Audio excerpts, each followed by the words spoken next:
Absolutely. So, as Evan mentioned, these are just stimulating your thinking, hopefully mentioning some things that you haven't considered so that you can adjust.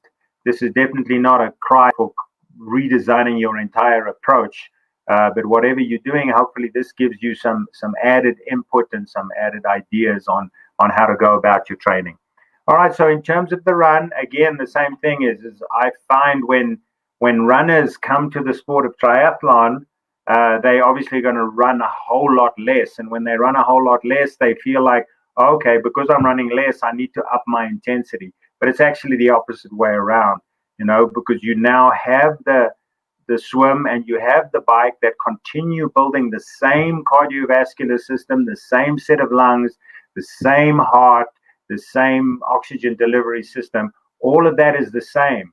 And the bike and the the bike and the swim are such low impact options to do that. All right. So obviously your run will have, percentage wise to the amount of running you're doing, will have more opportunities for intensity.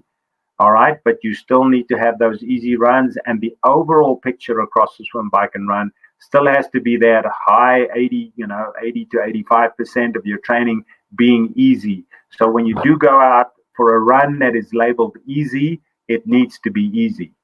All right. And not in that gray zone where nobody wins and you run out of options towards the end, and you risk injury and you risk getting stuck on a plateau. All right. So make sure that you manage that intensity of your running. All right.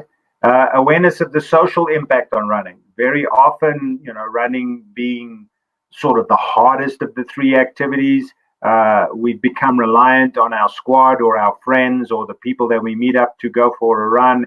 Maybe some of those options have been depleted. Make sure that you find ways to keep it exciting and keep it interesting and keep it fun for you. Those of you that enjoy running on your own, well, you're in a good place. As a coach, I'm often saying some of my athletes need to do their easy runs and their long runs with company to slow them down. And some of my athletes need to do their quality works with friends. So in other words, to keep them honest and keep them working hard. So, determine what kind of a person you are and utilize that distinction that you now have to be able to get the most out of running within this new environment, depending on how much this environment has changed for you. All right. Another realization that I have very often over the years is that coaches do a good job of prescribing drills for their athletes and giving them opportunities to do dynamic mobility drills and to do their drills. But the necessary intentionality and the purpose behind each drill and the focus on correct execution is sometimes something that goes missing. So make sure that you look at those resources and make sure that you are executing something correctly. Remember those rules of biomechanics are never trust what you feel, only trust the video. So, have somebody videoing you and then having a look at what you're actually doing versus what you think you're doing. All right. And then the other one is if you are trying to create a correction through drills, remember you need to exaggerate that motion. It can't be a tiny, subtle little motion, because ultimately that won't replace the incorrect motion that you might be following. So bring some intentionality around your drills. Now's your opportunity to get some video in there and work on doing those drills in a correct fashion. Also, be aware of the intensity trap when focus is heightened. So sometimes when you clean up an environment and there's not a lot of distractions and there's not a lot of noise, you can unconsciously move up that intensity, especially in your easier workouts. So remember in the sports psychology section, I spoke about it's okay to do disassociative things while you are doing endurance work, especially that zone 1 and zone 2 work. There's nothing wrong with listening to some tunes or giving yourself something else to do while you're doing that endurance work. All right. And don't get caught up with, oh, it's boring here, I'm just going to push myself on an event. I do it all the time. I get on the treadmill in my garage and, I've got to do an hour's worth of work and I'm going to make this interesting. I'm going to up the elevation to 5% and I'm just going to, try and hold pace for that, for 2 minutes. And you end up by doing a quality workout on a day where I should have been doing an easier workout. So that's a critical piece right there. All right.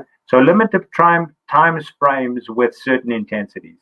Don't get stuck on the same intensity, because remember, most of us do running and most of us do triathlon because we enjoy the process. It's not only because we want to get fit, because we are preparing for races, because we want to perform. We do it because it's who we are. We love the process. So that's why we are successful at it. We like to do it. We don't like to miss sessions, not because we're worried that it's going to impact our race performance ultimately, but it's because it makes us feel better. All right. So it's important for us to realize that we don't get stuck in a road situation, that we keep stimulating what we're doing.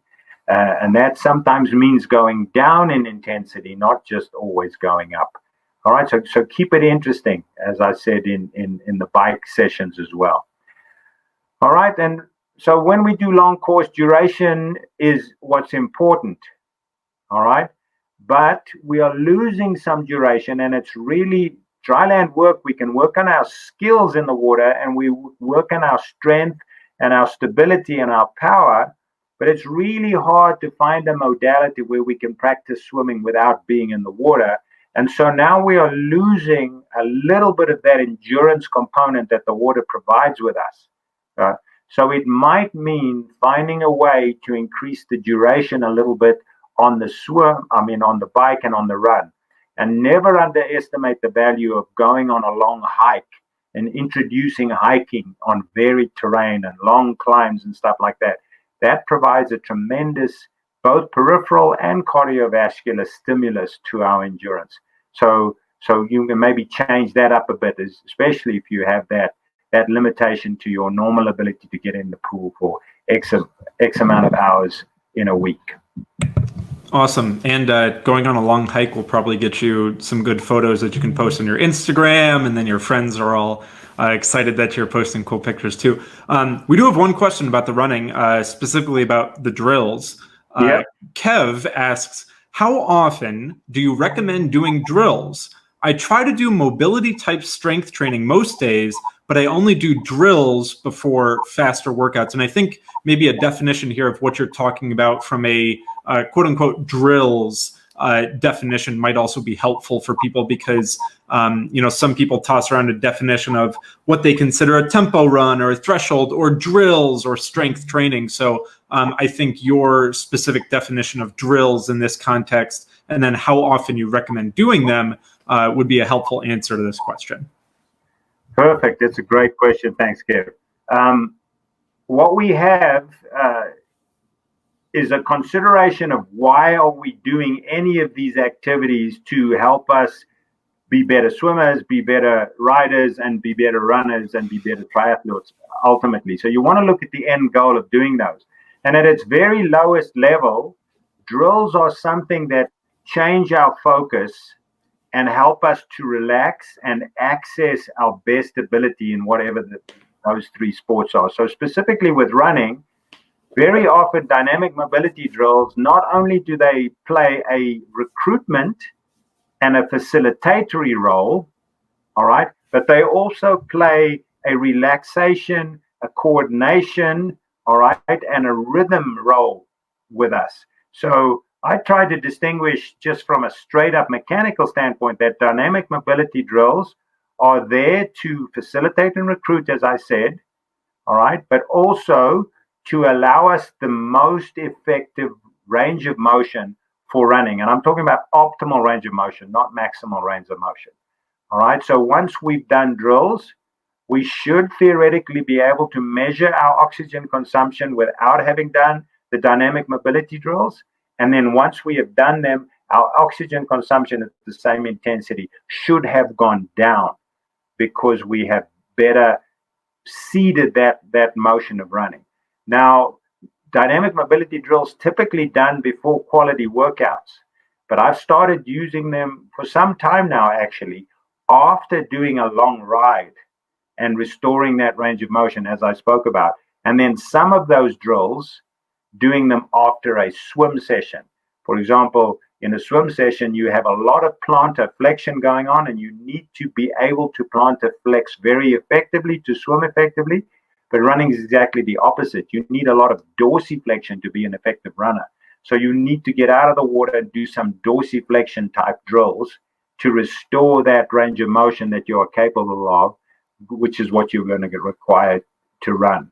We know from research that each sport, especially from a postural, functional standpoint, negatively impacts the next sport. So obviously, if you do a swim before a run or before a ride, you've done a good job of priming yourself in the water, and that will help you on the bike. But you've also lost some movements. And the more you allow your body to change from one sport to the other consistently, the higher the likelihood that the period of time where your most efficient movement is impaired by the previous sport is reduced to the shortest possible time. So everybody's kinematics, in other words, the way that they run, is impaired after the bike ride.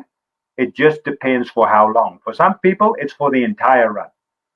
All right, but the shorter you can get that period, the sooner you become economical, the more effectively you'll be able to run. So drills after that are drills that teach specific movements. For example, trying to get your shin as vertical as possible when your foot contacts the ground is something that makes you most economical and reduces the amount of braking to an optimal level. That is promoted, for example, by the drill of A-skip. So if you're an individual that constantly sees in slow motion video that you're putting your foot down and your shin is leaning backwards, your shank is leaning backwards, you're putting on the brakes. So you're the kind of person that would go out and say, okay, I'm going to be doing a series of A-skip drills at various times. And then the video should be able to confirm is, wow, look at my shank angle. It is getting closer and closer to vertical. These drills are helping me. So those are drills that specifically address specific issues. So drilling in running is the best way to go. You really don't want to try and change a movement pattern in running. You want to do a drill that addresses that organically, as opposed to saying, well, I want you to get your foot down on the ground sooner. That will lead to you being uneconomical, probably lead to you being injured, and probably negatively impact your run.